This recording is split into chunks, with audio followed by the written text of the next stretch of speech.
Bonsoir à tous et bienvenue dans Fantasy Ballers pour cet épisode 201. On est en direct lundi 4 novembre. Changement d'heure fait à la fois en Europe et en Amérique du Nord maintenant. On va parler de Week 9, on va faire le débrief, on va parler des joueurs qui nous inquiètent, c'est des joueurs qui nous inquiètent moins, des équipes qui nous inquiètent également, et on va faire ça comme d'hab en présence de Franz et d'Aptine. C'est parti.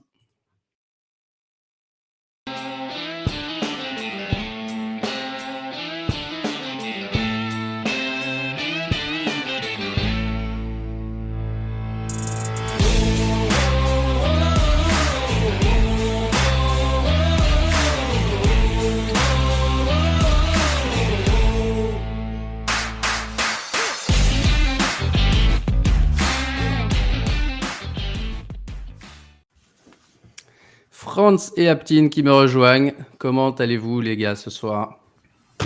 Super. De retour au niveau de celui qui tente de répondre aux questions, pas celui qui les pose. On va essayer de pas dire trop de conneries.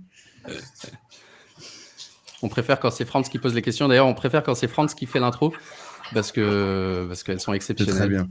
Elles sont exceptionnelles. Salut à tous ceux qui nous suivent. Nimodos, Noki, Chris Prolls, les autres qui sont en ligne. N'hésitez pas à commenter pendant l'épisode. Posez vos questions, critiquez ce qu'on dit, etc. comme d'hab. On est là pour ça. Aptine, je vois la moustache de novembre. Exactement. Chaque année, on arrive en novembre, la moustache sort, les feuilles commencent à tomber. Et je disais à Franz juste avant de prendre l'antenne, c'est le moment où ça devient le plus dur, je trouve, à la fois de jouer et de faire le podcast parce que je commence à manquer de choses nouvelles à dire à chaque fois. Donc on verra comment ça se passe, s'il y a des nouveautés dont on veut parler, mais ouais, ouais, chaque année c'est le moment où je trouve que les waivers commencent à être les mêmes noms, les bye weeks s'accumulent, alors tu sais que tu sais qui c'est mais tu peux pas les ajouter. c'est le moment charnière, l'équivalent de février pour une saison de NBA. Qu'est-ce que tu en penses? Puis il y a une particularité, je trouve, cette semaine qui m'a un peu marqué, c'est le nombre faible, enfin plus faible que d'habitude, de joueurs qui ont scoré. Il y a une cinquantaine de joueurs quand on prend receveur et running back qui ont fait plus de 10 points contre plus de 70 la semaine dernière. Ça a été en fantasy très très faible cette semaine, ce qui n'a pas vraiment aidé. C'est parce que les Steelers c'était en bail. Ouais, je sais pas. Les Steelers ont toujours 5 joueurs qui scorent, c'est bien connu. Et justement, jetons un œil au score de la semaine pour voir quels matchs nous ont le plus choqué. Il y a eu Thursday Night, déjà une belle victoire des Jets avec un excellent Garrett Wilson et Davante Adams en deuxième période, mais ils étaient menés pendant un certain temps. Et un CJ Stroud qui, France, te pose des problèmes dans une ligue où on compte les passes incomplètes. Ouais. C'est terrible. Là, ça fait 3 semaines qu'il est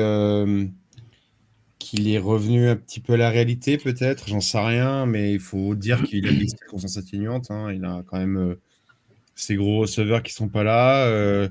Alors, Joe Mixon est toujours là pour apporter de la variété, hein, puisqu'il court plus de 25 fois, je crois, lors de ce match. Mais c'est plus compliqué pour les Texans. Et donc, quand on a des ligues un peu particulières, comme celle de la Big John, pour ceux qui la connaissent, où on détruit les quarterbacks qui ne sont pas précis, naturellement, on se retrouve avec un CJ Stroud à 1.5, je crois, sur le match, alors que le score normal, je crois, c'est à peu près 11 points. Donc, alors, c'est un super flex, hein, donc je tiens à le dire, mais je crois, hein. Enfin, j'ai un doute. Oui. Ouais, voilà, c'est un super flex, donc ça fait très mal, mais on peut encore gagner. Et c'est là d'ailleurs que le scoring est intéressant, parce qu'il est compliqué parce que ça crée des variations énormes d'un match à l'autre à cause des passes incomplètes, complètes. Mais en même temps, vu que c'est Superflex, en fait, c'est un des rares formats Superflex où très souvent je me dis, est-ce que je mets un QB en deuxième en Superflex ou est-ce que je prends la sécurité d'un RB3 parce que justement, tu as des mecs qui peuvent aller chercher le négatif CJ Stroud était pas loin et Joe Flacco l'a été.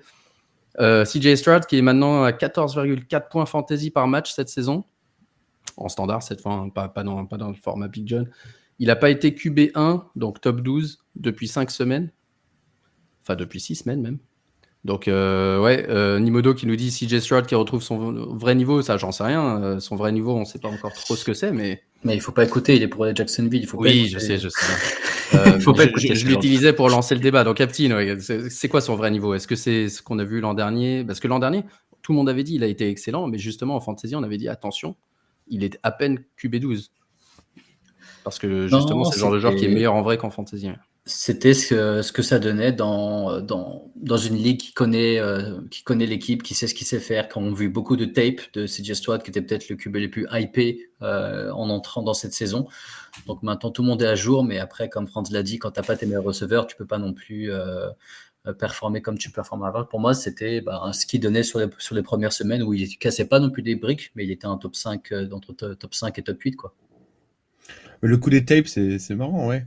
C'est marrant, pendant le match, je me disais, parce que j'ai regardé un peu les Spurs et on avait l'effet des défenses contre Wembanyama. Il y a un peu ça avec CJ Stroud, je pense. On le connaît un peu plus, on sait un petit peu plus aussi comment est D'Amico Ryan. Hein. L'air de rien, il y avait aussi un rookie en head coach. Donc l'un dans l'autre, c'est normal d'avoir un coup de mou. On avait eu ce coup de mou aussi de Brock Purdy, si vous vous rappelez, hein, avec les 3 défaites consécutives de San Francisco. Et puis c'était revenu à la normale. Alors là, Nico Collins va revenir, ça devrait lui faire du bien. Ouais. L'un dans l'autre, coup de mou, je vois quel genre de podcast ça va être, c'est parti.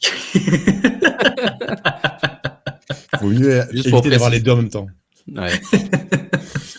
Juste pour préciser, Altin, tu disais QB 5-8. Cette saison, il a fait sa meilleure perf QB 7 contre Jacksonville. Tu vois, c'est pour ça que Nimodo, il n'est pas content. Ouais. QB 8 contre Indy, donc au moins, ça a l'avantage d'être les matchs de division. Mais c'est ses 2 meilleurs matchs, QB 7, QB 8. Sinon, aucune perf top 12 à part ça. Donc, c'est pas ouf. Côté Jets, on en parlera peut-être tout à l'heure quand on regardera les scores, mais Garrett Wilson, depuis qu'on avait dit, je crois, on s'était réunis dans ce podcast il y a 4 semaines, on parlait, est-ce que c'est le bailo du siècle avec son volume? Puis finalement, on n'était pas trop d'accord là-dessus, mais on était encore moins d'accord une fois que Davante Adams est arrivé. Et au final, très étrangement, c'est un des rares cas où l'arrivée d'Adams a l'air d'aider les scores de Garrett Wilson, potentiellement en lui enlevant le meilleur défenseur, mais je ne sais pas ce que vous en pensez. En tout cas, ses scores depuis Week 5, donc depuis qu'on a eu ce débat, Week 5, il finit WR5 ou WR2, ensuite 23-22, donc quand même pas ouf, mais dans le top 24, et ensuite WR2 cette semaine jusqu'ici. Franz, qu'est-ce que tu penses de Garrett Wilson qui est enfin en train d'exploser comme on l'espérait depuis qu'il est arrivé en NFL? Et est-ce qu'il est aidé par Adams? Pas aidé par Adams? Non. Voilà. Non, alors moi j'étais de ceux qui n'avaient aucune inquiétude à propos de Garrett Wilson pour une seule et bonne raison, c'est que c'est le receveur le plus targeté de la ligue. Et donc du coup, moi je suis très volumétrique comme d'habitude, et on parlait de ça d'ailleurs dimanche pendant le warm-up, parce que dans le top 20 des joueurs les plus targetés de la ligue, vous avez que des receveurs, sauf 2 tight ends, Brock Bowers et Trey McBride pour info. Donc c'est très drôle. Mais Garrett Wilson, il est loin devant. Il a 10 targets de plus que le numéro 2 qui est CeeDee Lamb. Et pour information, Marc, 3e et 4e, c'est Malik Neighbors et Wan'Dale Robinson. Donc il y a 2 Giants. Mais, et donc moi, un receveur qui a les targets, ça me va très bien. Et il avait les targets avant Davante Adams, puisque je rappelle que Week 5, Week 6, cumulé 33 targets. Et c'est pas Zach Wilson qu'on voit des ballons. Donc à un moment donné, les ballons, ils devraient être corrects. Donc il n'y a pas de panique à avoir concernant Garrett Wilson. Et il n'y en avait pas à l'époque. Il y en a encore moins avec Davante Adams. Je ne sais pas si ça l'aide ou si ça le desservira peut-être plus tard. Mais moi, je ne trouve pas que Davante Adams aide Garrett Wilson plus que d'habitude. Ouais. Il y avait quand même un petit peu de panique parce que je me souviens, on avait fait justement ce sujet et on avait regardé les trades qu'on pouvait avoir pour Garrett Wilson. Et quand on citait des noms, c'était franchement des noms qui étaient borderline WR2. Et on se disait, on n'est même pas sûr de vouloir faire ce trade aujourd'hui, tu vois. Et aujourd'hui, depuis ce jour-là, bah, il est le WR1 hein, depuis week 5. De week 5 à week 9, il est WR1 avec une dizaine de points d'avance sur Ja'Marr Chase. Donc ça se passe plutôt bien. Mais qui aide de plus Wilson? Est-ce que c'est Davante Adams ou les arbitres? Ça y est, ça dérape, ça commence. Ça commence. C'est le. Ah, il a été tradé aux Chiefs, Garrett Wilson? J'ai loupé un truc? Je sais pas, ils sont trompés de couleurs. Pourtant, c'est pas du tout les mêmes. Mais écoute, pas du tout les vu qu'ils n'étaient pas là, ils se sont dit bon, vas-y, il faut qu'on mette bien quelqu'un. Allez, ça va être toi. Aptil, ton équipe était en bye cette semaine, mais les Bengals l'étaient pas et ils ont cartonné offensivement malgré l'absence de T. Higgins et l'absence de mince. Zach Moss. Ouais, Zach Moss, mais non, le receveur rookie Burton, j'ai oublié son prénom, Jermaine Burton. Tu disais, c'est qui, pour rigoler, c'est qui lui, si tu nous parles des mecs, machin, mais tu sais très bien qui c'est, mais il était absent alors que apparemment le game plan était pour lui ce week-end contre Las Vegas. Et ce débile, il s'est pas réveillé à temps samedi pour l'entraînement. Il a débarqué en pyjama le dimanche, enfin j'en sais rien. Manifestement, il a pété un boulon. Il a fait la sport avec Zik. Ouais, c'est ça. Donc du coup, 41 points, mais essentiellement avec Gesicki, hein, parce que même Ja'Marr Chase fait pas un match de ouf. Est-ce que c'est qui ton plus gros adversaire à part les Ravens pour la division à ton avis? Non, c'est toujours les Ravens en numéro 1. Les Bengals, je pense qu'ils sont meilleurs que nous et quand on va les jouer, ça va être un beau match. Après, on sait qu'ils ont eu des défaites assez dures, notamment contre Kansas, je crois que c'était week 2. Je crois que c'est eux qui m'avaient sorti de mon Survivor week 1 et jouaient contre je crois qu'ils jouaient les Patriots à domicile. Je me suis dit, alors là, moi je suis un analyste, un expert. Week 2, je sais que les Patriots contre Cincinnati. Mais non, après, ce qu'on a vu, c'est ce qu'on attend de Brown quand Zach Moss ne joue pas. Donc, c'est-à-dire 100 yards et des bonnes mains pour attraper des ballons. Donc, c'était un match. Comment? Magnifique catch d'ailleurs. Ouais. Et après, bon, on voit un peu le joueur que ça pouvait être. Ça me fait penser à Etienne, un peu dans le même genre où on sait qu'il peut exploser si le RB1 se blesse. Et là, c'est exactement ce qui s'est passé. Après, bon, ça, c'est les Raiders en face. On va modérer un peu. Gesicki prend 2 TD. Donc, on modère, mais au final, la défense s'est trop resserrée sur peut-être les usuels suspects, pour laisser beaucoup d'espace aux autres. Mais bon, je retiens pas grand-chose de ce match. Après, on sait qu'ils ont l'une des meilleures offenses de la NFL, et ça change pas. Ouais. Enfin, je te dis ça, mais j'ai vu une stat sur je crois que c'est Hendrickson qui a apparemment fait un match incroyable en termes de pression, de sac, etc. Donc au final, tu vois, quand la défense qui a vraiment 3-4 éléments très très très forts arrive à se mettre au niveau, cette équipe peut taper aussi les Ravens. Ouais.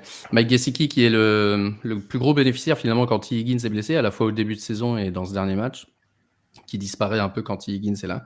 Et effectivement, sans Zach Moss, Chase Brown a eu 100% des rushs. Et il a bien joué, ça fait 4-5 semaines qu'il joue bien.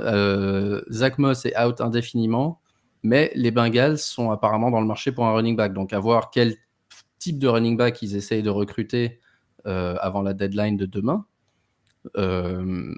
Mais je pense effectivement que Chase Brown, ça va être le genre de joueur qui peut faire gagner une saison s'il continue sur cette lancée-là. Oui, et d'ailleurs, petite stat, il a fait un quart de ses tentatives à la course dans ce match de la saison. Donc en tout, il a 105 carries. Il en a fait 27 hier. Donc voilà, ça montre. Il a gagné des points, clairement. Il a montré que si tu lui donnais les snaps, il allait pouvoir les utiliser. Il fait 5 sur 5 à la réception également. Donc en half PPR ou en PPR, c'est hyper intéressant pour nous. Chase Brown, c'était un must-start, on l'avait dit dimanche. Il a confirmé.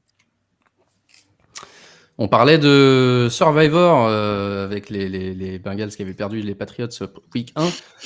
Après la victoire de Boy Scout, le Little Boy Scout ou The Boy Scout, je crois, dans le Survivor principal, on en a relancé un. Et j'ai évidemment choisi immédiatement l'adversaire des Carolina Panthers en me disant c'est safe. Et ben j'ai perdu parce que les Carolina Panthers ont battu les Saints. Est-ce que tu vas refaire un Survivor qui s'appelle Survivor Reboot Survivor donc j'ai pas 3. gagné. Je continue jusqu'à ce que je sois en 2018. Les Panthers qui resteront dans l'histoire comme l'équipe qui a fait virer le coach Dennis Allen des Saints. De rien. Enfin sorti. France, grosse perf pour tes Panthers. Derrière les rookies, Bryce Young, Xavier. Bryce Young n'est pas rookie, mais deuxième année Bryce Young et les rookies, Xavier Leggett, Jalen Coker et le tight end JT Sanders. Bravo. Raconte-nous un peu ce match. Rapidement, et je pense que la blessure de l'AV fait beaucoup de mal. Ouais. Après, tout le monde a des blessés, hein. Mais Derek Carr était un peu perdu parce qu'il s'est rendu compte qu'il avait plus personne à qui lancer le ballon, que Tipton c'est pas au niveau. Il y a que Johnson, le tight end, en parallèle de Taysom Hill qui pouvait faire quelque chose en sortie de ligne, et puis un Alvin Kamara qui a été monstrueux. Et je crois que c'était pas arrivé depuis 274 matchs, je crois, qu'une équipe perdait alors qu'ils avaient fait plus de 200 yards à la course, un truc comme ça, et plus de 400 yards en total offense. Donc, il y a une stat qui est terrible, où en fait, ils ont dominé sur le terrain, mais en étant complètement inoffensifs finalement. Stérile, ouais. Stérile, merci, c'était le terme. Et voilà, et pour une fois que les Panthers en ont profité un tout petit peu.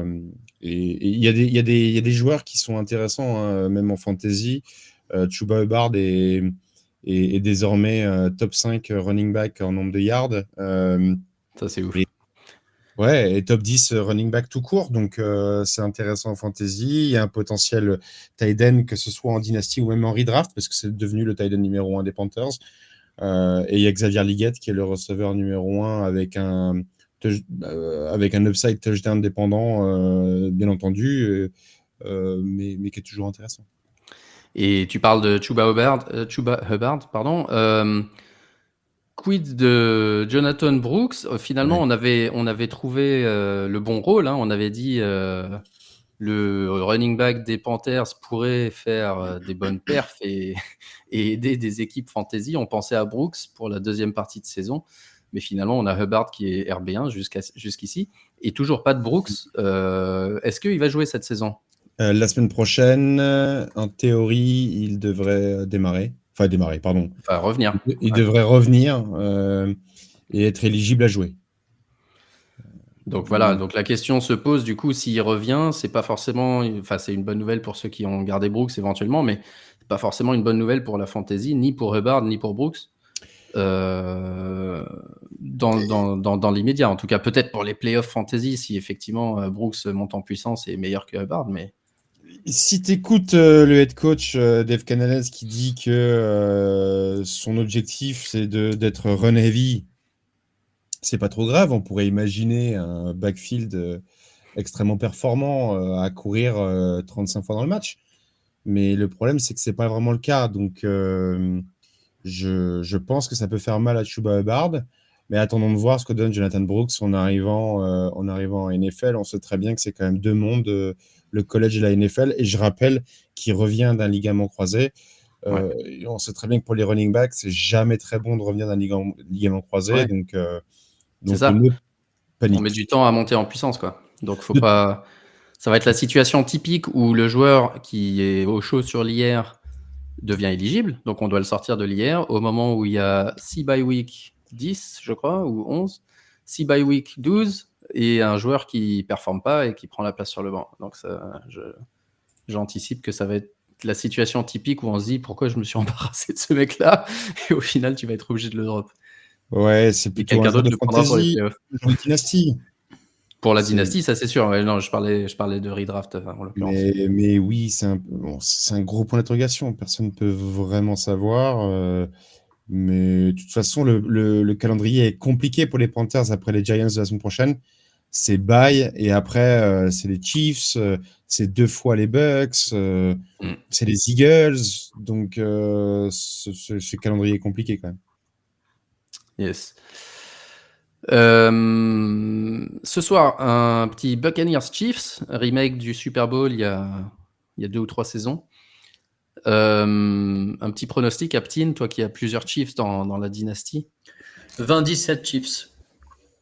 Avec évidemment 3 touchdowns à la passe de Mahomes et Non, jamais. 2 réceptions de Kelsey. Moi, je dis, il va faire 2-2. 2 TD, 2 interceptions. Ok. France? Il y aurait eu Mike Evans, Chris Godwin, j'aurais pu tenter, mais là, j'ai bien peur que les Chiefs continuent leur lancer.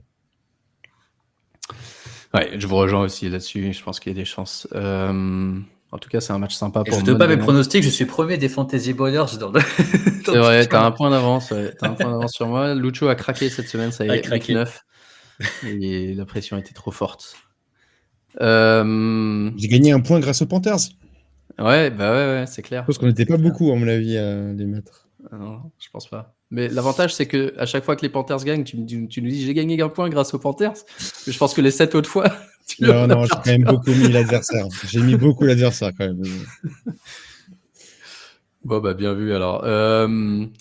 Aptine, ton highlight préféré de la semaine? Parce qu'il y a eu des highlights. Il y a eu des highlights cette semaine. Des actions complètement dingues. Je pense deux des plus belles des 3 dernières années. Je t'ai vu tweeter, texter dans le groupe quand Barkley a fait son 180 hurdle.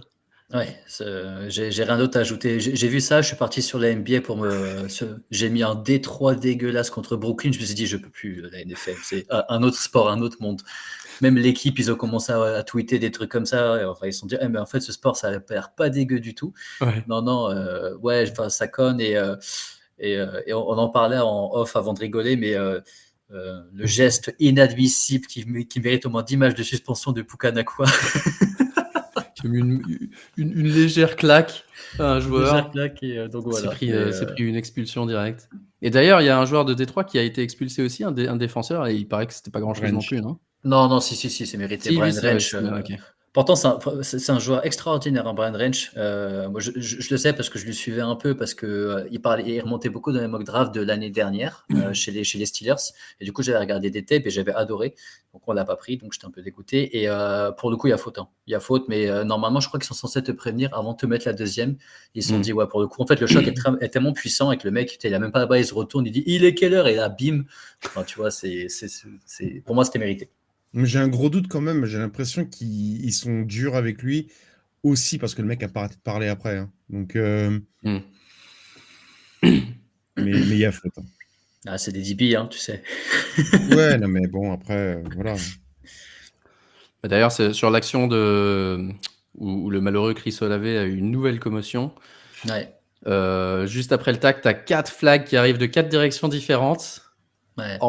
Exactement en même temps. Ça... Il s'est pris un sandwich. L'action est pas drôle, mais avec Xavier Woods, ça m'a fait bien. Xavier Woods, je crois que c'est le recordman du nombre de flags sur Unnecessary Roughness dans la ligue. un record dont il peut être fier. C'est un peu violent. Hein. Ouais. Il a fait mal à des gens. Regardons les top flops et les meilleurs joueurs qui n'ont servi à personne de la semaine. On a parlé un petit peu tout à l'heure des Bengals, mais on n'a pas encore trop parlé des Eagles. Et la semaine dernière, justement, on avait fait tout un topo sur le touche-push et le fait que Barkley se faisait voler tous ses touchdowns. Cette semaine, il a répondu avec 31,4 points fantasy, mais sans pénaliser non plus Jalen Hurts, qui a continué à faire je suis pas sûr qu'il ait eu un touche-push cette semaine, mais il en a eu un sur une conversion à 2 points en tout cas. Mais qui met 30 points et qui est pour la 3e fois d'affilée dans ce top 2 des QB. Donc les Eagles continuent un peu sur leur lancée offensive, même s'ils ont perdu AJ Brown sur une nouvelle blessure. Devon Achane, on n'en a pas encore parlé aujourd'hui. Achane, complètement nul quand il n'y avait pas Tua et complètement injouable quand il y a Tua dans l'équipe. Est-ce que Aptine, tu vois ça continuer à ce niveau-là, genre une vingtaine de points à chaque match, RB1 Elite, ou tu penses que ça va se calmer un moment? Ah non, moi je faisais partie j'étais monté dans le wagon des chaînes, je crois que je l'ai peut-être 2 ou 3 ligues. Donc, ça montre que j'étais quand même assez hypé. Maintenant, il faut toujours faire assez attention parce qu'il y a toujours cette action d'éclat qui va lui ramener quand même rapidement entre 8 et 10 points quand il y a TD, où on voit que c'est plutôt Mostert qui a les carries sûrs, sauf que là, il y a eu un drop assez dégueulasse et je n'ai toujours pas l'impression d'avoir le Mostert de l'année dernière. Donc, c'est plus moi, en gros, s'ils sont pas en train de ménager Mostert pour vraiment sécuriser la fin d'année, parce qu'on sait en plus de ça que Etienne, je vais pas dire qu'il se blesse facilement, mais en fait, il va se faire tacler avec un tacle un peu bizarre, et il va se lever à boitiller un peu. Donc, c'est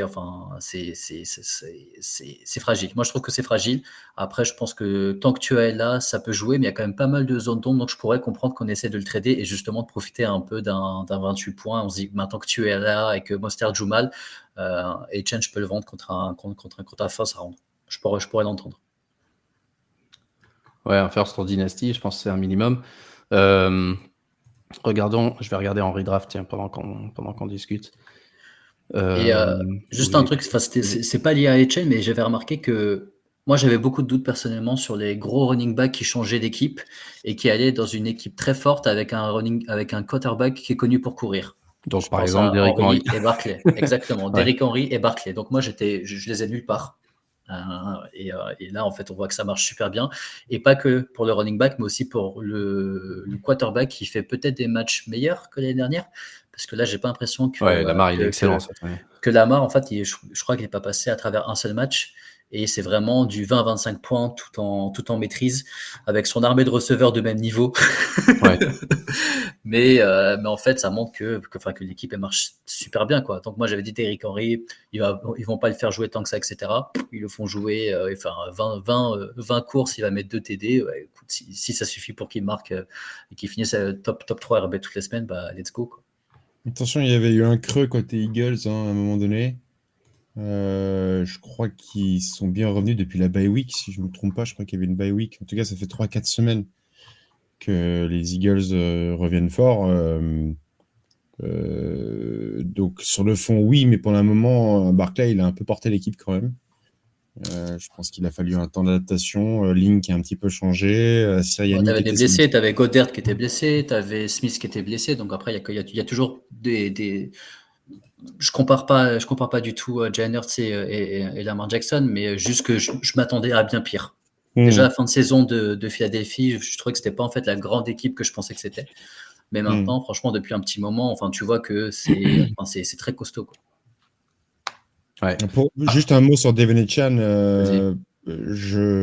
Moi, j'étais pas dans le wagon au début de la saison. Je le suis plutôt dans le sell high qu'autre chose. J'ai un truc qui m'inquiète, et alors là, ça va faire bizarre, hein, c'est le 8 sur 8 à la réception. Et en fait, il y a 12 carries, il y a 8 réceptions, et il y a beaucoup de points qui viennent là-dedans. Ouais, il a une target share de ma boule. Et en réalité, je suis pas sûr que ce soit lié à toi. Je pense qu'il y a quand même je comprends pas au niveau du play calling pourquoi on n'a pas profité de ça avant. Il n'y a pas besoin d'être Tua Tagovailoa pour arriver à faire une screen pass ou un check down. Donc je pense que c'est trop volatile. Ça me fait un petit peu peur. Par contre, tu as raison, Aptine, le fait que Mostert joue pas bien, je pense que ça peut le faire bénéficier d'avoir plus de tentatives. Mais il y a Jalen Wright qui toque à la porte derrière. Je le mets pas non plus de côté complètement. Donc moi, je me méfie toujours un peu de ces monstres à plusieurs têtes comme ça. Ouais, t'as pas complètement tort, mais c'est vrai que tu dis c'est volatile. En fait, ça l'est pas si le rôle est là toutes les semaines. Et je suis d'accord avec toi, je sais pas du tout ce qu'ils ont fait. On en avait parlé, même avec Antoine et tout. Je sais pas pourquoi c'est si difficile de faire ce qu'ils font quand il n'y a pas Tua. Les autres ont l'air complètement, totalement incompétents. C'est très, très étrange. Mais en tout cas, quand il y a Tua et que le système qu'ils veulent mettre en place est là, on sait que Etienne va être targeté énormément. Il a au minimum 22% de target share dans tous les matchs où Tua joue. Ce qui pour un running back est énorme, et effectivement, avec son style de jeu et tout ça, et le style de jeu de Miami, bah, ça fonctionne. Donc en PPR en particulier, ça leur donne un plancher assez énorme. Et si Jalen Wright joue un peu plus, je pense que ça prendra plutôt le rôle de Mostert. Mais la question, c'est en gros, c'est quelle est la value de H-Chan? Parce que moi, j'étais dans l'autre sens. Quand tu as été blessé, je l'ai acheté, H-Chan, dans 2 ligues où les mecs pétaient un câble. Je l'ai eu dans une pour Brian Thomas, dans l'autre pour DJ Moore. Et aujourd'hui, je regarde les derniers trades qui ont été faits avec H-Chan. Il y a H-Chan pour Breece Hall, H-Chan pour Malik Neighbors, H-Chan pour Jamar Chase, Alvin Kamara et Tyreek Hill. Donc je pense que si ça valait Brian Thomas et DJ Moore, c'était une bonne affaire. Maintenant, la question, c'est est-ce que tu revends 3 semaines après pour récupérer Alvin Kamara, la sécurité d'un Alvin Kamara ou d'un joueur, d'un Breece Hall, quoi.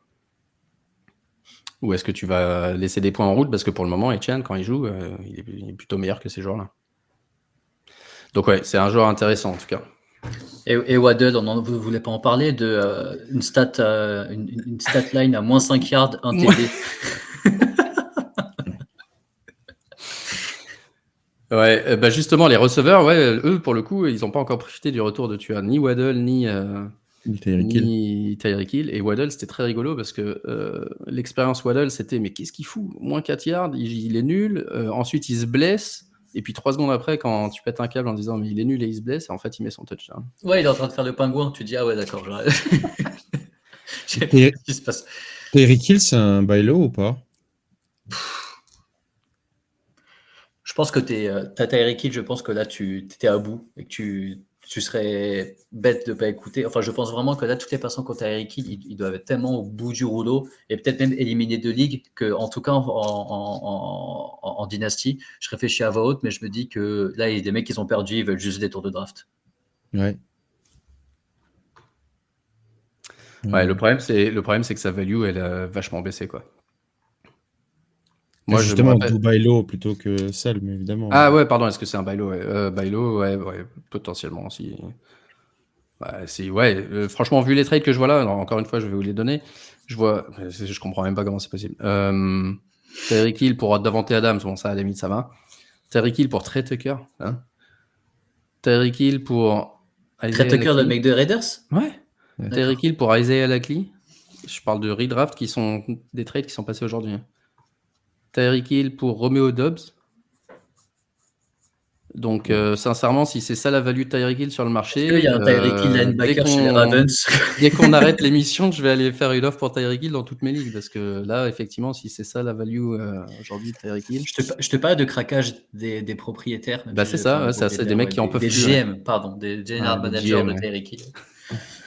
Tyreek Hill pour Jonathan Taylor, ça c'est déjà un peu plus logique. Je pense que tu as 4-5 running backs qui performent bien et il y a moyen que tu largues ton 5e pour Tyreek Hill, tu vois, aujourd'hui. Si tu as besoin de receveur. En dynastie, un 5e round? Non. Pardon, si tu as 4-5 running backs qui performent bien, il y a moyen que tu prennes ton 5e running back à la perf de ta saison et que tu le trades pour Tyreek Hill, je pense que tu y arriveras. Tu vois. Franchement, si tu y arrives, oui, je pense qu'il faut faire ça tous les jours. Ouais, mais tu vois, j'ai pas un nom en tête, mais je pense que si tu as un running back qui marche bien, style. Tu vois, typiquement, tu pourrais te poser la question de. Tiens, de Bucky Irving, c'est intéressant ce que tu dis. Mais tu vois, un Austin Eckler. Ouais, mais franchement, alors encore une fois, moi je réalisais pas, je pense que si c'est ça la value de Tyreek Hill, il faut l'acheter, ouais. Parce que tu as l'upside. Même si, qu'est-ce qui peut arriver de pire? Tu perds Austin Eckler et tu as un receveur qui met 8 points par match. C'est le pire qui puisse arriver. C'est pas un bon outcome, mais c'est le pire qui puisse arriver. Javonte Williams. Il est remplaçable. Ouais, Javonte Williams, tu vois, je pense qu'il est remplaçable. Je pense qu'il y en a qui peuvent le trader contre Tyreek Hill. C'est aucun de ces joueurs-là va tout d'un coup pouvoir te faire gagner une ligue. Alors que Tyreek Hill, s'il se réveille, il peut. Intéressant. Dans les flops de la semaine, Kyler Murray, France, ton joueur favori. Juste avant de prendre l'antenne, on a vu une action où il y avait Trey McBride tout seul dans la end zone, mais Murray le voit pas. 4,8 points. Ça pénalise aussi Marvin Harrison, dont on parlera un peu plus tard. Très bizarre cette offense qui pourtant gagne le match contre Chicago, hein, si je dis pas de. C'est ça, 29-9. Qui a joué complètement à la course, parce que vous voyez inversement sur l'écran de droite, Emari DiMercado, Trey Benson font partie des waiver All-Star, et notre ami, comment il s'appelle, James Conner avait aussi marqué 13 points. Donc ouais, ils ont couru, ils ont utilisé un peu Trey McBride, même s'ils l'ont oublié sur le touchdown, mais Kyler Murray, 0. Pas de panique sur James Conner. Excuse-moi, Marc, parce qu'on parlait de James Conner. Pas de panique, parce que je crois qu'il n'a pas de touchdown, James Conner. Hein. Lui, il a fait son rôle de running back. Il a eu 2 fois, il a eu le même nombre de rush que DiMercado et Benson combinés. Et en fait, DiMercado et Benson, ils ont un touchdown, et DiMercado, il a un touchdown avec une longue course. Donc James Conner a encore prouvé qu'à de toute façon, quoi qu'il, paniquez pas, c'est bien lui le running back numéro 1. Kyler Murray, ça fait 2-3 fois qu'il apparaît dans cette liste de flop. Un joueur très irrégulier, quoi, cette saison. Il a plus son plancher de ce qu'on attend de lui, son plancher de yards de course, quoi.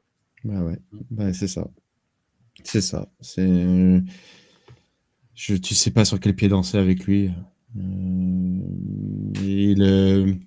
Tu parlais de Marvin Harrison, je pense que je suis pas sûr que tout le monde se comprenne bien dans cette équipe. Ouais. Après, ils ont eu une série de matchs compliqués au niveau défensif. San Francisco, Green Bay, les Chargers, Miami, Chicago. Mais c'est vraiment en dents de scie, QB5, QB25, QB5, QB12, QB28. Donc compliqué pour un joueur qu'on espérait dans le top 8. Excuse-moi, mais il y a en tout, il y a combien de catchs? Je crois qu'il y a 2 catchs de 5 receveurs dans le match, quoi. Non, mais c'est dingo. C'est dingue. Tout le reste, c'est tight end ou running back. Il y a quand même il y a un souci. Alors, est-ce qu'il est côté Kyler Murray, côté play calling? Alors, on le sait que la couverture de Chicago, c'est bon. Hein. On le sait. Mais c'est violent, d'ailleurs. En fait, c'est toujours un peu difficile d'évaluer ce genre de match quand l'équipe gagne. Parce que tu dis, mais qu'est-ce qu'il faisait? Et en fait, il gagnait, tu vois. Et donc, c'est vrai que c'est compliqué, mais c'est vraiment la dent de scie. Un autre qui est là depuis 2 semaines, c'est Jared Goff, malgré le fait que son équipe gagne elle aussi. Et en fait, c'est là que je me demande, alors c'est pas du tout le cas d'Arizona, mais pour Détroit, on en a vu parler la semaine dernière, mais Aptine, est-ce qu'ils sont trop forts pour que Jared Goff puisse faire des stats? Ça fait 2 fois qu'il gagne tranquille en faisant 150 yards à la passe. Oui, parce qu'au final, c'est pas des shootouts. À l'époque où Goff marquait beaucoup, leur défense était nulle. Exactement. Donc au final, après, là, ils ont une très bonne défense qui d'ailleurs joue extrêmement bien malgré la perte de leur meilleur défenseur. Donc c'était un match aussi où il pleuvait beaucoup. Donc c'était assez compliqué pour envoyer des ballons. Maintenant, tant qu'ils gagnent, est-ce qu'ils vont le forcer? Non, mais il y a quand même il y a toujours 1 ou 2 matchs dans l'année où Jared Goff va te lâcher 30, 35, 40 points. Parce que ça part en shootout et je sais pas s'il joue Kansas par exemple, mais c'est typique le genre de match où je pense que ça peut devenir vite rigolo, quoi. Ouais, moi je suis moins inquiet. On en a parlé dimanche. C'est un quarterback qui a un plancher qui était assez safe jusque-là. Moi je panique pas trop. C'est vrai que c'est surprenant. Il avait un bon plancher et je veux dire, un quarterback qui t'assure tes 19 points en fantasy, t'es content. Normalement. T'es gentil, c'est beaucoup que 19. Ouais, mais parce que je regarde le trophée FB, c'était un peu ça. D'accord. Et il a été QB4 2 fois d'affilée, QB10. Bon, il a un plancher qui est connu, Jared Goff, et moi je paniquerai pas trop, surtout qu'il y a des matchs assez rigolos qui arrivent sur lesquels il pourra s'exprimer. Ouais, effectivement, ouais. La journée des tight ends la semaine dernière, le National Tight End Day ou International, je sais plus, tout le monde s'était enflammé. On est redevenu dans le morose avec Kyle Pitts, 1,6 points, une seule réception. Mark Andrews, pas terrible. Il y en a plusieurs autres qui étaient pas dingues. Finalement, les meilleurs tight ends de la semaine sont Mike Gesicki, starté probablement dans maximum 5 ou 10% de ligue, plutôt par chance et par désespoir qu'autre chose, et Josh Oliver qui a attendu que TJ Hawkinson revienne pour enfin faire un bon match. Aptine, ton impression sur le marché des tight ends après ce week-end? Est-ce que Kelsey va sauver tout ça ce soir? Oui, il va Kelsey et rattraper, Kayleton? il va mettre 150 points, il va rattraper le niveau de tous les tight ends de la semaine. Non, plutôt moins un point inquiétant sur Kyle Pitts. J'ai noté qu'il passait de moins en moins, enfin qu'il jouait de moins en moins et qu'il passait de moins en moins de temps sur le terrain. Tu enlèves les 2 TD qu'il a eu la semaine dernière, je crois, ou la semaine d'avant. C'est assez bancal ce qu'il fait. Là, ils ont gagné assez rapidement, ils ont contrôlé le match et en fait, c'est un piètre bloqueur. Et ça, je ne savais pas. Ça, je ne le savais pas. Donc, en gros, quand tu es en train de gagner et tu joues à la course et tu as 2 très bons running backs qui courent extrêmement bien, tu mets un lineman offensif et tu mets pas un tight end qui ne sait pas bloquer et qui sait que catcher et encore pas ouf. Donc, au final, l'équipe qu'ils ont aujourd'hui, je ne sais pas si elle est vraiment faite pour Kyle Pitts, malgré un Kirk Cousins qui lui donne quand même à manger. Il a quand même fait quelques bons matchs, mais sur la durée, je n'arrive pas à me dire que Kyle Pitts va avoir l'éclosion qu'on attend, qu'on espérait qu'il allait avoir sur sa carrière. Pas mieux, la démonstration des 2 running backs qui courent bien et donc du coup il faut renforcer la ligne, bien joué, c'est pas mal, c'est complètement vrai.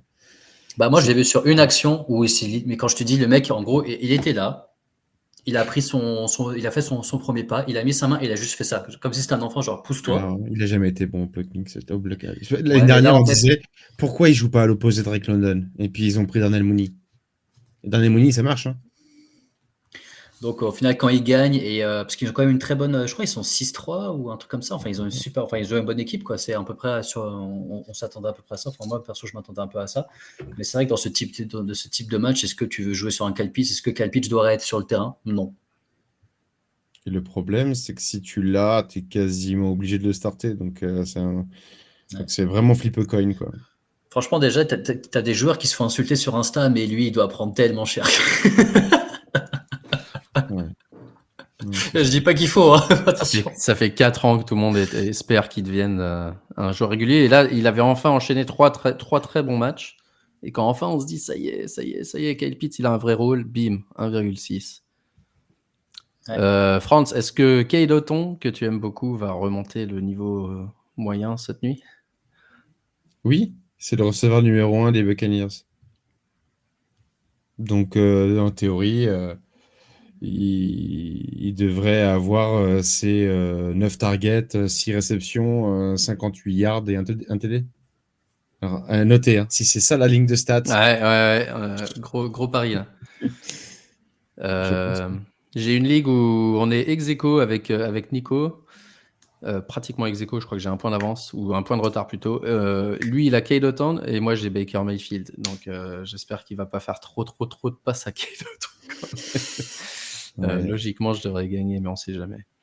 Et attention aux abus de fer avec Kayleton. Qu'est-ce qu'il y a d'autre? On va parler dans une seconde de Jackson Smith-Njigba. On va parler des Chargers. Est-ce qu'il y avait autre chose qu'on voulait noter? Ah si, les Colts avec Flacco pour essayer de gagner quelque chose parce qu'ils ont bench Richardson puisque Flacco leur donne les meilleures chances de gagner. Bon, in fairness, ils jouaient contre les Vikings. Je pense que Richardson se serait fait démonter. Mais Joe Flacco, avec ses 39 ans et son expérience, n'a pas été très bon non plus. C'était un des pires matchs à la passe des Colts cette saison. Et ils avaient plus cette deuxième option qui est que Richardson puisse courir. Donc, qu'est-ce qu'ils font les Colts? C'est quoi votre avis? Est-ce qu'ils ont eu raison de bench Richardson pour leur saison, pour leur joueur offensif, pour Michael Pittman qui fait 1,9 points aujourd'hui? Ou est-ce qu'ils ont eu tort? France. Je te mets under the bus. Je sais pas ce qu'ils auraient dû faire. Il y a des chiens qui sont pas d'accord avec Joe Flacco. Là. Je sais pas chez qui c'est, mais il y a des gens qui... Les chiens d'Aptil, ils veulent pas Joe Flacco. Ce qui est sûr, c'est que d'un point de vue des receveurs, je vois pas comment on aurait pu avoir mieux quoi qu'il arrive. Ce qui est très décevant, c'est Jonathan Taylor, plutôt. Parce qu'il fallait qu'il court énormément justement pour éviter le blitz, pour être un peu plus malin. Je suis un peu surpris de ne pas avoir mis Joe Flacco dans des situations un peu plus faciles. Peut-être que Anthony Richardson aurait réussi à s'en sortir à la course, lui. Voilà, c'est le seul, mon seul point d'interrogation. Est-ce qu'il aurait pu scrambler de manière un peu plus aisée et se sortir de la poche et éviter le fameux blitz des Vikings? C'est la grande surprise que j'ai eue, moi, quand j'ai entendu pour Joe Flacco. C'était parce que la défense des Vikings, quand on blitz énormément et qu'on a un quarterback mobile, on joue avec ça. Bon. Mais en vrai, je m'en fous. Il me saoule les Colts. J'ai envie que Josh Downs il cartonne, et quand il cartonne, on le met pas. Quand on le met, il cartonne pas. Il fait partie de ces joueurs. Elle a Jordan Addison, elle a JSN, elle a tous ces receveurs là que tu as envie de voir faire 14 points par semaine et qui fait 31. Ça te gave. Et Downs, il a joué 67% des snaps, des routes, je veux dire, alors que Pittman et Alec Pierce jouaient quasiment tout le temps. Et donc ça rend fou, parce que tout le monde avait dit justement, le seul avantage d'avoir Flacco, c'est qu'éventuellement les receveurs seront mieux utilisés. Et là, on a vu finalement, j'ai regardé un résumé de 5 minutes. J'ai vu un fumble de Taylor qui n'était pas complètement... Enfin, je sais pas qui de la faute de qui, mais c'est au moment de l'échange entre Flacco et Taylor. Donc ça, c'est première action. Ensuite, tu vois que les Vikings qui sont sur le terrain. Ensuite, tu vois une interception de Flacco qui est... Dès que Flacco revient, genre troisième quart-temps, bim, interception. Et ensuite, tu vois que les Vikings sur le terrain de nouveau. Et donc, je me suis dit, il n'a rien fait du tout. J'ai pas vu le match, mais très étrange... Mais dans ce marasme, il a quand même 9 targets et 6 réceptions, tu vois. Mais en tout cas, je vois pas trop ce que Richardson peut apprendre de ça sur le banc de touche. Aptin, je sais pas si tu as un avis différent, mais je comprends pas spécialement. Et ça pose la question vraiment du développement de QB. Parce que ce que je voulais dire, c'est si c'est les joueurs, effectivement, un peu comme à Carolina plus tôt dans la saison, si c'est les joueurs qui disaient on n'en peut plus de jouer avec ce mec-là, que font les équipes? Elles prennent un QB qu'elles doivent développer, mais en fait, elles n'ont pas du tout le temps parce que c'est que des vrais matchs. Tu n'as pas comme en foot des équipes affiliées que tu peux envoyer en deuxième division, troisième division. Soit tu le fais jouer et tout le monde en pâtit, soit tu le fais pas jouer et tu le développes mal. Je sais pas quelle est la solution. Quelle est la question? C'est un peu ça la question. Ils ont bien fait ou pas? Est-ce qu'il faut arrêter de drafter des joueurs qui sont des projets? Est-ce qu'il faut que leur agent les encourage à rester au collège, même s'ils sont ultra talentueux? Genre, quelle est la solution pour ces mecs-là? Parce qu'on commence à voir Anthony Richardson, Caleb Williams, on commence déjà à se poser les questions. On n'a même pas une demi-saison. Il y en a Bryce Young, il a déjà été benché. Tout le monde disait il est nul. CJ Stroud, l'année dernière, tout le monde disait il est génial. On commence déjà à se dire, mais peut-être qu'il n'est pas si génial que ça. Que faire avec ces QB rookies pour qu'ils puissent arriver dans des bonnes conditions? Comme Bonix, par exemple. Bonix, il a été drafté au premier round et finalement, personne n'avait la moindre attente. Il a 25 ans, il est resté je sais pas combien d'années au collège. Et en fait, il joue bien et tout le monde se dit, finalement, Bonix, il est bon, tu vois. Je sais pas. J'ai un peu cette impression à mi-saison que... Non, mais de toute façon... Quelle est la solution pour les QB, quoi? Est-ce qu'il faut qu'ils restent plus longtemps au collège? Alors, oui. De sortir au bout de 3 ans? Moi, je dirais que oui, déjà dans un premier temps. Après, ça dépend d'où tu tombes. Enfin, où tu vas tomber, par exemple. Là, pour moi, ce qui se passe, on va prendre Caleb Williams. Ça montre que vraiment, tu peux être l'un des QB les plus talentueux. Tu n'es pas sûr d'arriver en NFL et être un top joueur. Quand tu vois les armes qu'il a, moi j'ai vu beaucoup de choses sur Twitter où ça parlait de Drake May ou de même de Bonix. C'est-à-dire que s'il avait les armes de Caleb Williams, aujourd'hui on en parlait dans le top 5 QB. Bon, c'est pas le cas, c'est pas les mêmes organisations. Tu as des organisations qui sont bien plus mauvaises que d'autres dans la gestion de quarterback. Maintenant, il faut aussi penser, et ça on l'a dit beaucoup de fois, à l'effectif dans sa globalité. Le quarterback, c'est certes le joueur le plus important, mais il fait pas toute l'équipe. Et en fait, je ne sais pas si on avait parlé je sais pas si c'était dans le chat ou dans un autre, mais on a parlé de mutinerie parce que c'est les joueurs qui sont un peu regroupés pour dire que là, c'est plus possible. Et en fait, moi, j'ai vu ça que ce week-end et pas le week-end dernier, c'est que Richardson était sorti de lui-même parce qu'il était fatigué. Mec, t'as 20 ans, l'autre qui en a 40 et qui est en train de se buter et qui fait un peu vivre l'attaque, à un moment, il faut se poser les bonnes questions. Donc, qu'il se fasse bencher le week d'après, moi, ça ne me choque pas. Et ça met aussi un petit taquet derrière les jeunes joueurs qui pensent que tout leur est dû parce qu'ils arrivent en NBA avec cette mentalité. Hein. Ça, tu le vois très rapidement. Ouais. et tous. Hein. Là, peut-être les personnes avec moi un peu moins médiatisées, type Drake May, je pourrais pas te dire parce que je le vois beaucoup moins, tu vois. Mais j'ai l'impression quand même qu'ils viennent tous et je suis une superstar et et je vais vous montrer et ça marche juste pas, quoi. Donc il y a un vrai problème de développement de QB, oui. Maintenant, il faut arrêter de se dire que tu prends un mec athlétique, tu prends un bon coach quarterback et dans 2 ans, ça va être le prochain Mahomes. C'est clair. Il y a eu combien de joueurs comme ça sur les dernières années? Il y en a eu 3. Sur 10 dernières années, il y a eu peut-être 3 joueurs qui ont été draftés haut et qui ont répondu présent après. Ouais. Dont Mahomes qui a passé une année derrière Alex Smith. On avait eu ce débat. Je crois que depuis Cam Newton, il n'y a eu que Lamar Jackson.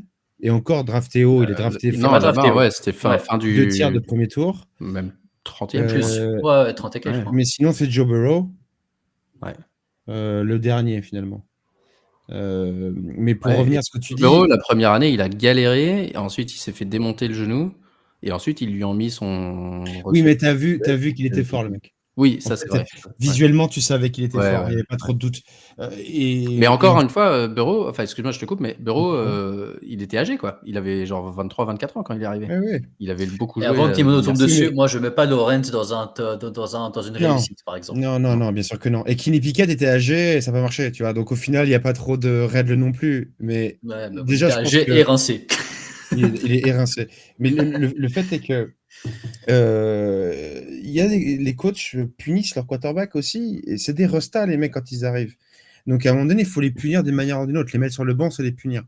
Et ils vont pas le dire en conférence de presse. Ah, j'ai mis mon quarterback sur le banc parce qu'il est puni. Non, je mets mon quarterback sur le banc parce que j'estime que au prochain match, c'est machin qui va être meilleur. C'est du bidon. Donc il y a ça. Et puis après, le seul truc que je sais, moi, c'est ce qu'a dit Bryce Young par rapport à ces semaines sur le banc, c'est qu'il y a la QB room avec les tapes et comment on apprend, et il y a le practice field, comment on apprend. Et déjà quand on apprend avec la first team, quand on apprend avec la second team, c'est pas du tout la même chose.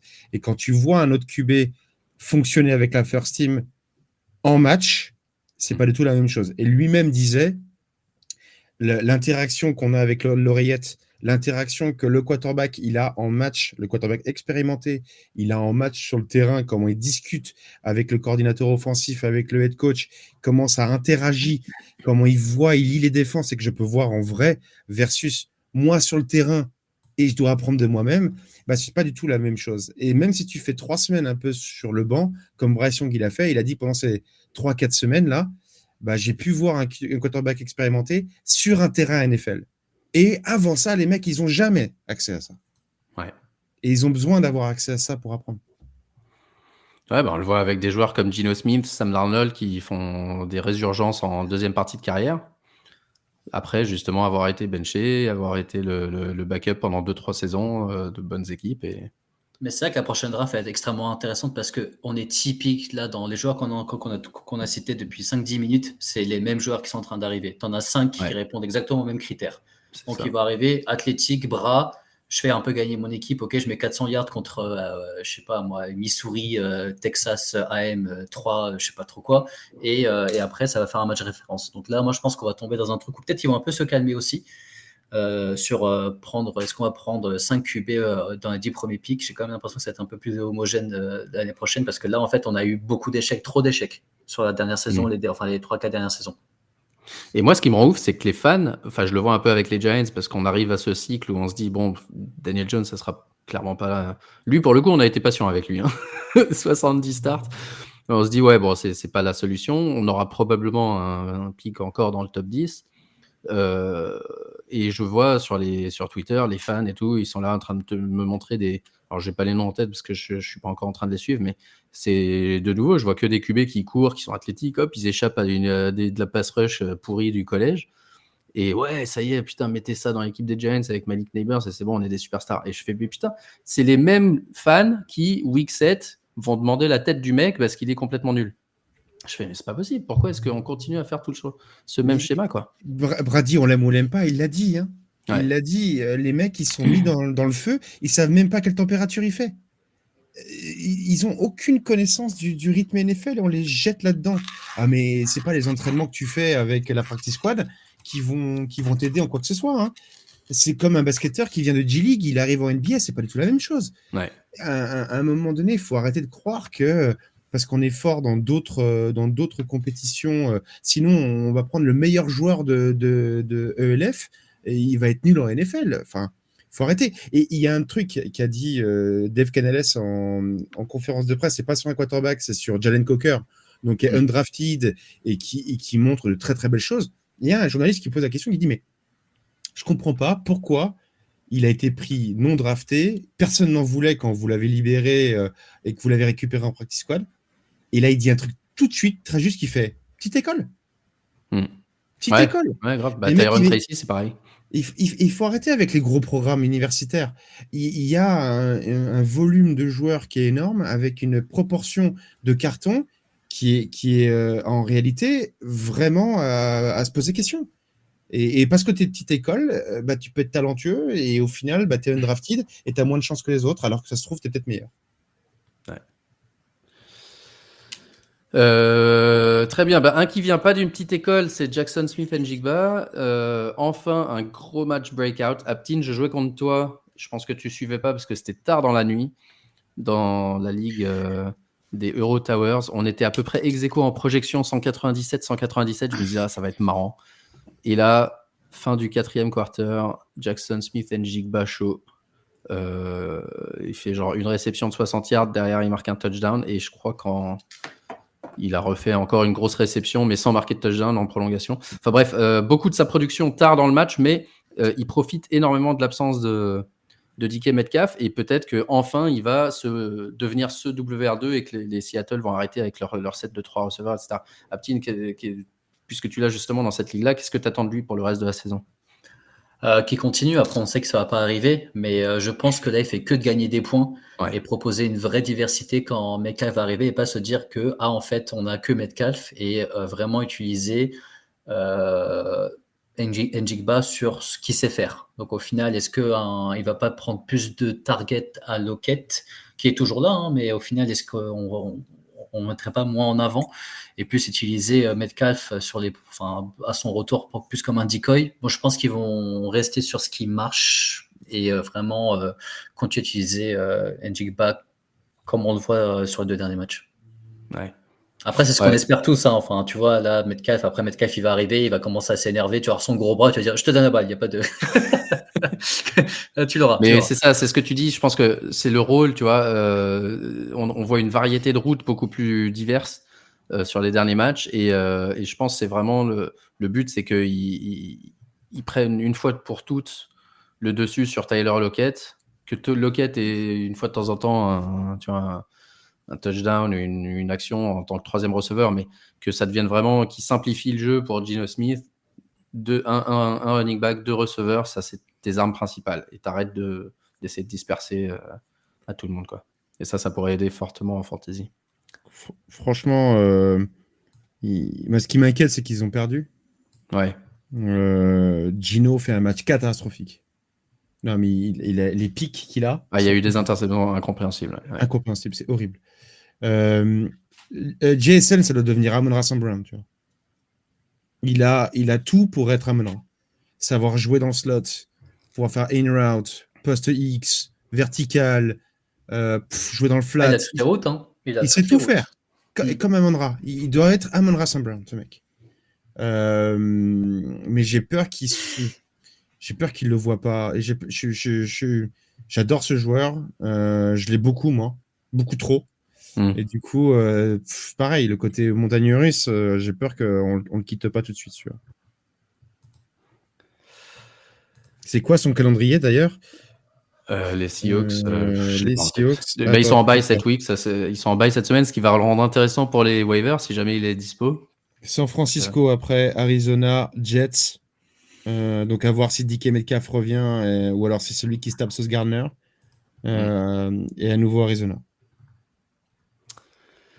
France, est-ce que les Chargers sont-ils en train de devenir une offense fantasy friendly? On a vu la semaine dernière Ricky Pearsall. Ça y est, il devient tard. L'autre rookie, aide-moi, le rookie des Chargers. McConkey. Merci, McConkey, McConkey, qui avait fait un breakout. Cette semaine, il a lead en target, mais c'est les autres qui en ont profité. Quentin Johnston, même Josh Palmer. J.K. Dobbins, pas en reste, toujours ses 100 yards. Et Herbert, qui finalement devient un QB à peu près... redevient un QB utilisable en fantasy sur les dernières semaines. Est-ce que c'est une tendance qui va se confirmer ou est-ce qu'on va redevenir un peu comme au début de l'année où c'était juste le rushing, quoi? Pour répondre à ta question, est-ce que c'est une offense qui est favorable en fantasy? Je crois que c'est ce que tu as dit. La réponse, elle est non. Elle est non parce que Ladd McConkey n'a pas fait la même perf que la semaine dernière avec un Quentin Johnston en plus. Quentin Johnston a fait la perf que Ladd McConkey a fait la semaine dernière. Donc, tu n'apprends rien. La seule chose que tu apprends réellement, c'est que malgré un match-up très difficile, J.K. Dobbins a répondu présent. Avec simplement 14 carries en plus. Donc, il est là, ta sûreté au niveau running back, c'est tout. Ouais. Côté QB, même pas? Tu penses pas qu'il recommence à utiliser Herbert, qui était un petit peu blessé aussi au début de l'année? Peut-être que j'ai l'impression qu'Herbert, ça va quand même mieux et qu'il est plus utilisé, même si on ne sait pas quel receveur va en profiter. Est-ce que tu commencerais à start Herbert? Prenez Herbo. Hein. Je sais pas ce que Ouais. tu en penses, Aptine. Hein. Mais Herbo, il s'en fout de notre fantasy. Lui, ce qu'il dit, c'est si je peux être moche et gagner quand même, eh ben, je serai moche et gagner quand même. Et il a bien raison, le pépère. J'allais arriver pour dire que cette équipe était quand même extrêmement bien coachée. Tout ce qu'on n'a pas vu chez les Chargers sur les 5 dernières années, on est en train de voir en une seule saison. Incroyable. Une bonne défense, des play calling pas agressifs, agressifs quand il le faut. Et en fait, là, il tire le meilleur de l'effectif qu'il a, mais pas en même temps. C'est ça un peu le problème. C'est pour ça en fait qu'elle est friendly, oui, mais en fantasy, pas du tout. Tu sais pas du tout sur qui tu dois miser à part le running back. Et est-ce que Et encore, on a de la chance. On a de la chance que maintenant, on sait à peu près que c'est Dobbins, parce qu'au début de l'année, on se disait, on ne sait pas du tout lequel ça va être. Ouais. Bon, après, ça m'embête un peu pour Vidal, mais parce qu'on attendait quand même un peu de voir un peu plus de jeunes prendre le contrôle. Mais tant que ça gagne et que je pense que c'est un peu le jeu aussi qu'il fait, hein, pour pas qu'ils se disent ah bah non, mais je vais avoir mon receveur numéro 1 qui va me faire 100 yards tout le temps et je vais lui envoyer 15 ballons. Non, lui, il est là pour gagner et je pense que c'est aussi un peu la marque des grands coachs. Il a juste rien à carrer de la fantasy. Pour lui. Hein. Et vous croyez qu'il y a beaucoup de quarterbacks qui auraient accepté de faire moins de 150 yards 4 semaines d'affilée, d'avoir peu de ballons à envoyer, de ne faire que des transmissions à son running back ou de faire des screens? Pour moi, tous les nouveaux quarterbacks, je te dirais non. Mais aucun top quarterback a été pris ces 3-4 dernières années. Maintenant, quand tu mets des personnes qui ont un peu plus de bouteilles, plus de 5 ans, je pense qu'ils ont un carré. Lamar Jackson, tu lui donnes un Lamar Jackson qui est double MVP, tu lui donnes les derniers matchs d'Herbert et il les prend tous les jours. Ouais, je veux juste dire qu'il est intelligent, Herbert aussi. Je pense que ça va très bien avec Herbo. Ça lui va aussi. Hein. Moi, tu es là, vas-y, on voit 4 milliards et tout, mais tu perdais tout le temps. Je pense que là, il commence aussi à apprendre des choses qu'il connaissait pas. Ouais, à comprendre que ça va ouvrir le jeu pour lui aussi. Donc, franchement, tu te dis, l'année prochaine, ça va avoir un vrai, ramener encore un bon receveur et tout, et ça devient une équipe. Herbert, il va te renvoyer des 300-350 yards à tous les matchs, quoi. Ouais. Le contrat il a signé 5 ans, 260 millions, donc il est à 52 millions et demi par an, Herbert. Pas mal pour faire les checkdowns. Ouais. Panic time. 3 situations dont je voulais parler. La première, ça va être pour toi, Franz, parce que Travis Etienne, on sait que c'est un des joueurs que tu aimes bien. Mort de rire avec le mec derrière, celui qui panique est comme ça. Pour la fantaisie, il faut qu'il aille consulter un mec quand même. Ah oui, grave, ouais. Il y a moyen que chez Alexander ou que Zinkou il soit comme ça, lui, un lundi matin. C'est clair. 6 points. Pardon, je t'ai coupé, désolé. 6 points à eux deux entre Travis Etienne et Tank Bixby dans le dernier match. Tank Bixby qui pour la première fois dans un match où les deux sont sur le terrain a plus de snaps et de carry. Travis Etienne a quand même eu un petit peu plus de points, mais aucun des deux utilisable, tous les deux nuls, quoi. Donc, est-ce qu'on peut, qu'est-ce qu'on peut faire de ce backfield de Jacksonville et de cette équipe de Jacksonville en général, qui pourtant avait perdu Christian Kirk? Tu t'en fous. Et toi qui as Travis Etienne, je pense, dans plusieurs endroits, qu'est-ce que t'en fais? Tu continues à le starter? Non, je ne l'ai pas starté. Ça fait longtemps que je ne le starte pas. J'ai pris Tank Bixby, j'ai dit Ernest Johnson. Enfin, je pense que j'ai même le Cooper de citron de Jacksonville. C'est une catastrophe. Je comprends rien. Je sais pas ce qui se passe. Tank Bixby, il a montré qu'il a été meilleur. Travis Etienne, il a été mis sur le banc parce que le mec, il a encore fait un turnover. Donc le type, je pense qu'il ne joue plus. Tant que c'est Doug Peterson, je pense que Travis Etienne, c'est terminé. À la rigueur, Tank Bixby, il peut encore jouer. Mais moi, je le trade contre Rico Dowdle, si vous voulez, si quelqu'un le veut. Non, pardon, mais personne ne donnera ça. Je le trade contre Dalvin Cook. Putain, c'est pas possible. Ça, il me saoule, ces Jaguars. Nimodo, tu fais chier. Donc, niveau de panique assez élevé au cas où vous ne l'aviez pas remarqué. C'est même plus de la panique, là. Il est en train de se dire je fais c'est le désespoir. Le désespoir. Je passe à autre chose. Grave. Marvin Harrison a marqué 2,4 points en half PPR. C'est surtout son inconstance que je voulais noter. Il a été 4 fois hors du top 60, c'est-à-dire vraiment archi nul cette saison. Et donc, il devient à un stade où c'est quasiment inutilisable et pénalisant parce qu'il y a des joueurs qui sont pas bons, mais qui, quand ils sont vraiment nuls, ils te mettent 5 points, 6 points. Tu vois, ça te fait perdre un match éventuellement, mais quand tu marques 2,4 points de ton double receveur que tu as pris à la fin du premier round, ça, c'est des trucs, ça te fait perdre des matchs. Et si vous l'avez, la question que je vais demander à Aptine, qui pense toujours un coup en avant, un joueur d'échecs, est-ce que, si tu l'avais, je sais que tu l'as pas, c'est le genre de joueur que tu dropperais pour obliger un autre à le prendre et à avoir cette pénalité-là, à lâcher du fab et se retrouver avec un joueur qui finit hors du top 60 3 fois sur 4. Ah ouais, tout est diabolique, j'avais jamais imaginé ça, quoi.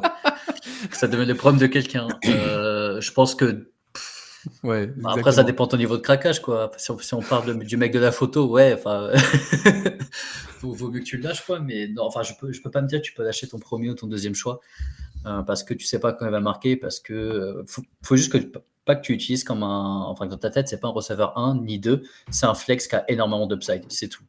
Et en fait, là, tu arrives vraiment dans la partie en plus difficile de la saison où tu lâches un peu parce que ton équipe est trop forte, donc tu regardes même plus le waiver, où ton équipe n'est pas assez forte et tu dis de toute façon j'ai perdu. Donc là, tu arrives vraiment peut-être au moment où c'est plus difficile, où il faut être un peu créatif. Si tu te dis, moi, c'est peut-être le type de receveur dont j'ai besoin, et Franck le disait très justement, en fait, tu regardes l'équipe que tu as, tu regardes où tes forces, tu peux lâcher un RB solide qui est en train de marquer en ce moment pour aller chercher un Marvin Harrison Jr., pourquoi pas, quoi.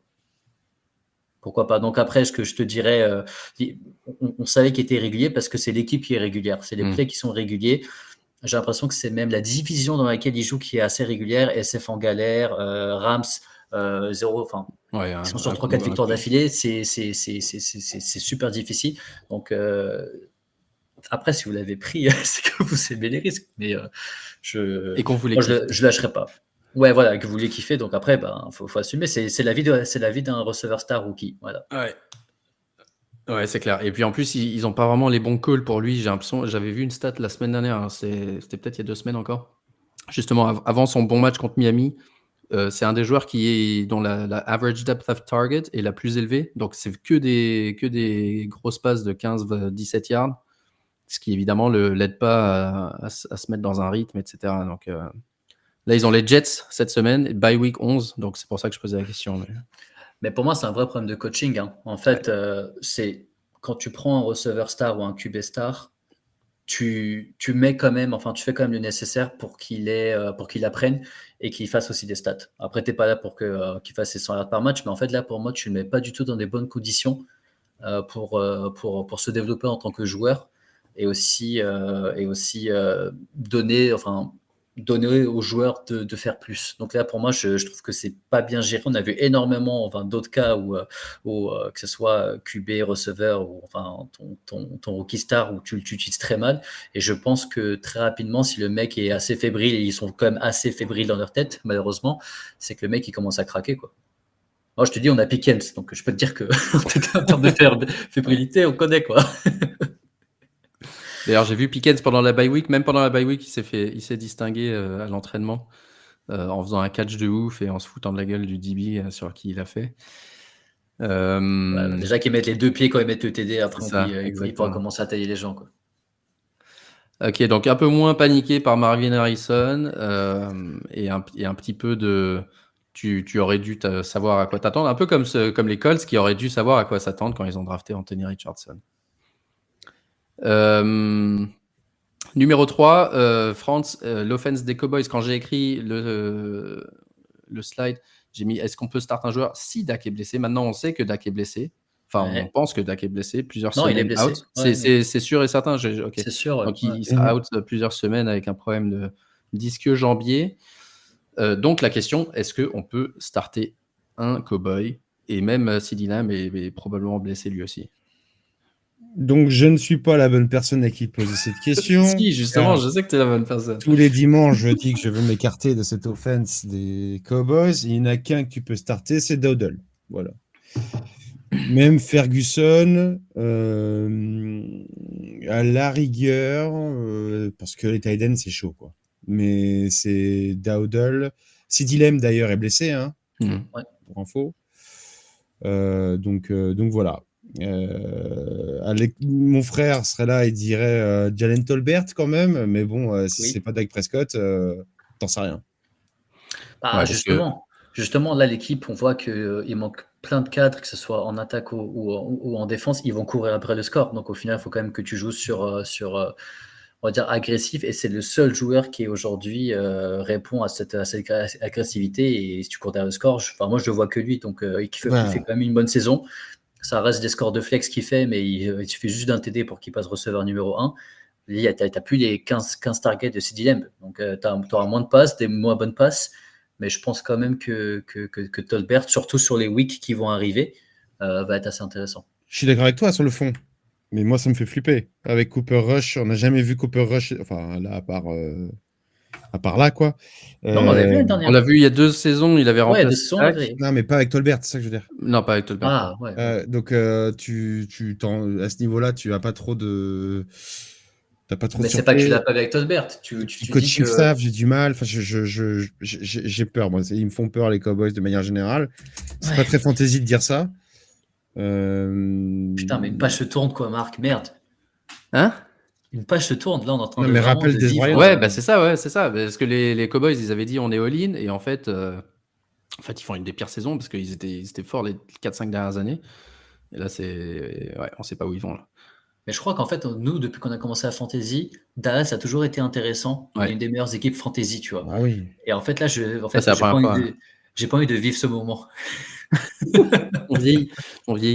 Cooper Rush, il avait joué 4-5 matchs en 2021, mais c'était justement à l'époque où l'offense était encore très forte. Il avait été très bon. On l'a pas vu, et on l'a vu faire. Il a mal fini, je crois, mais les premiers matchs étaient très bons. Il était pas mal, mais il faisait genre 200 yards de passe en moyenne, donc c'est pas non plus ça qui va. Il avait presque mis en péril la prolongation de contrat de Dak Prescott. On se demandait est-ce que vraiment il faut prolonger Dak Prescott?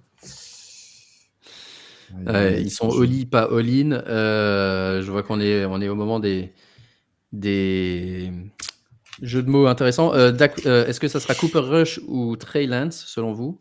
Selon Zinkou qui nous suit, il dit que ça va être Rush au début, et s'ils sont nuls, ça va switcher sur Lance. Et jeter la serviette, comme on dit en anglais. Ça va jeter la serviette et faire jouer Trey Lance. C'est à toi qu'il faut demander ça, Marc. Sincèrement, moi, j'en sais rien. Moi, je l'ai presque plus, tu sais quoi? Je l'ai dans une ligue. Je l'ai plus que dans une ligue. Et c'est d'ailleurs probablement pour ça qu'il va jouer. Parce que j'ai enfin abandonné Trey Lance. Et, donc, je pense qu'il va jouer. Parce que je l'ai abandonné partout. Est-ce que c'est une ligue où tu avais Trey Lance, Trey Sermon, c'est Trey McBride. Trey McBride. Et Trey McBride, c'est le seul qui est bon. Et c'est le seul que j'ai tradé. Avant qu'il devienne bon. Donc, voilà. Ouais.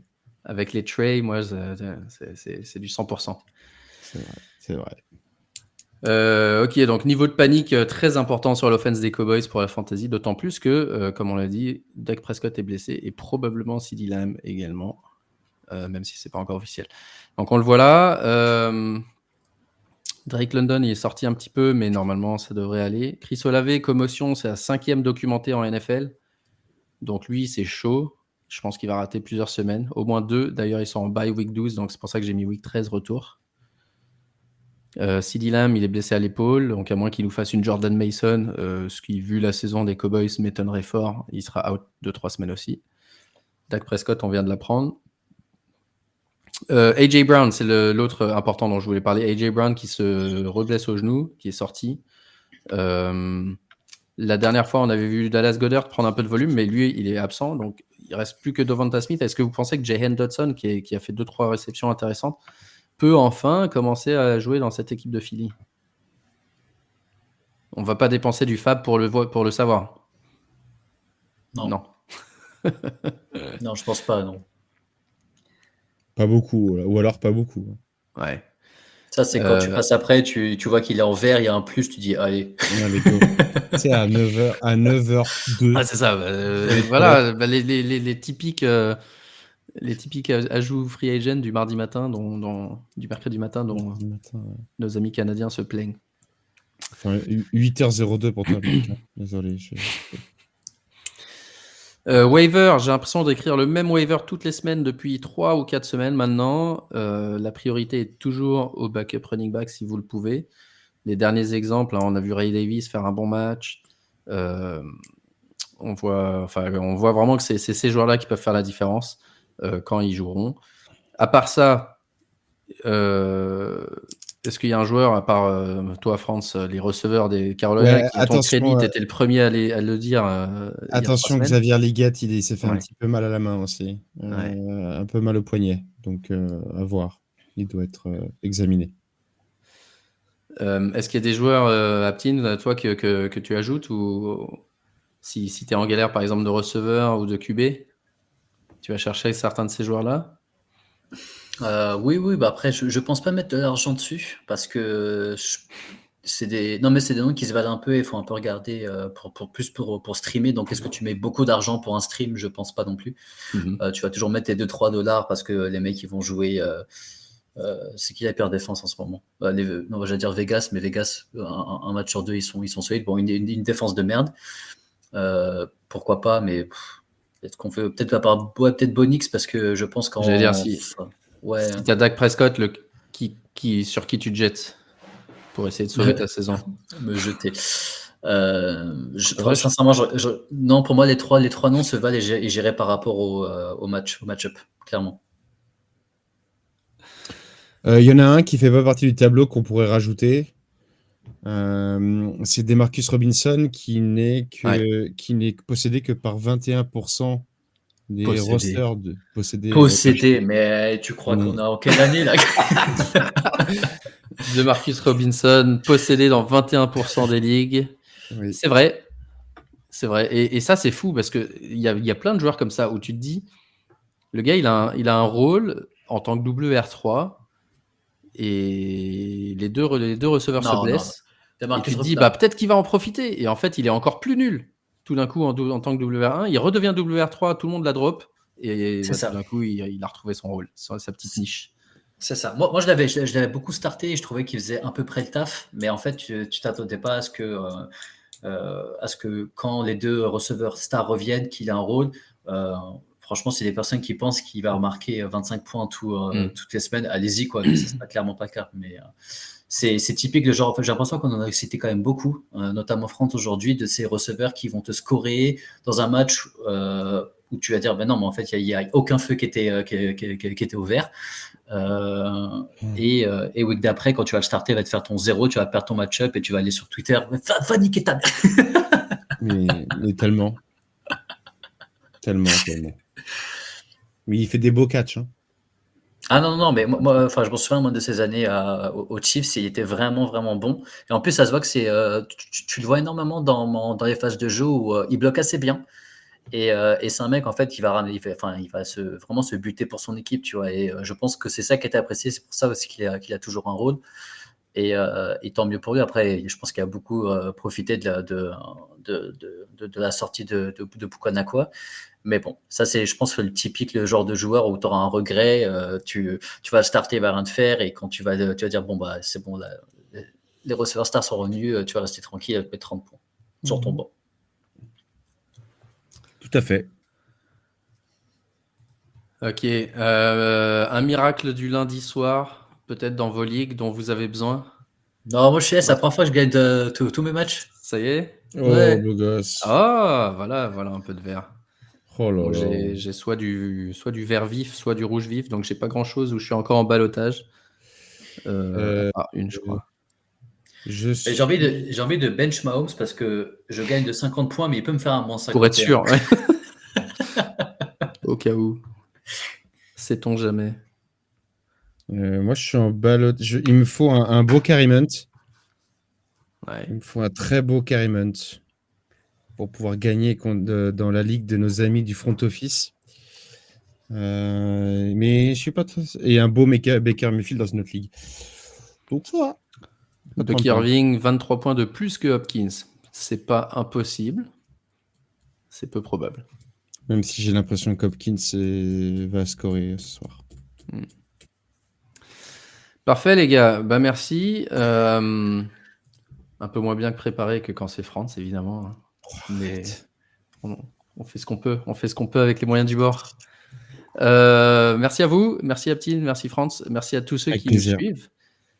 Prochain épisode jeudi, le Halftime Show revient après qu'on ait hijacké ça la semaine dernière pour notre épisode 200. Si vous n'avez pas vu l'épisode 200, regardez-le parce qu'on a eu plein de bons feedback.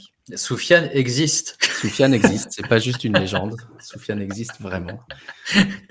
Il a le sourire de la caméra en plus, donc. Eh ben oui, mais c'est pour ça, il était parfait. Il était parfait pour le streaming. Et il s'est arrêté avant. Donc ouais, jeudi halftime show avec un invité comme d'hab. Dimanche soir, le warm-up qui devient rapidement le Big John Show parce que heureusement que vous êtes là pour l'animer tous les dimanches. Et comme d'hab, demain article waiver, peut-être start and sit, etc. France, on va se voir des matchs la semaine prochaine ou pas? Ouais.